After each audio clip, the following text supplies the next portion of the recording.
আসসালামু আলাইকুম। আজকে তাদের উদ্দেশ্যে কিছু কথা বলতে চাই যারা প্রেম করে বিয়ে করছেন বা প্রেম করে বিয়ে করার চিন্তা ভাবনা করতেছেন। তো যারা প্রেম করে বিয়ে করছেন তারা কথাগুলো মিলিয়ে নেবেন, আর যারা প্রেম করে বিয়ে করার চিন্তা ভাবনা করছেন তারা কথাগুলো ভালো করে মাথায় রাখবেন। তো কথা হচ্ছে, প্রেম করে বিয়ে করার সবচেয়ে বড় সমস্যা হচ্ছে প্রেম জীবন এবং প্রেমের বিয়ের পরবর্তী বাস্তব জীবন এক নয়।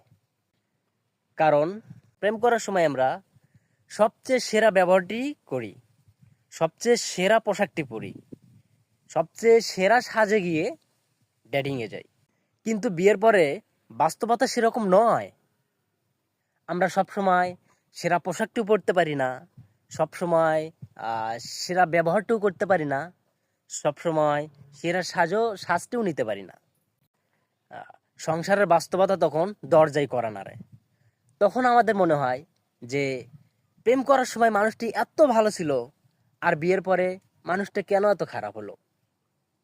সে খারাপ নয়, এটাই বাস্তবতা। প্রেম করার রঙিন দিন এবং বাস্তবতার কঠিন দিন এক নয়। এই ব্যাপারটা আমরা যত দ্রুত বুঝতে পারবো আমাদের সংসারে তত বেশি শান্তি হবে। তো কথাগুলো ভালো লাগলে লাইক করবেন আর ভিডিওটি শেয়ার করে দিবেন। তো কোনো জায়গায় যদি ভুল বলে থাকি, মানুষ মাত্রই ভুল, ক্ষমা করে দিবেন আর ভুলটা ধরিয়ে দিবেন। ধন্যবাদ।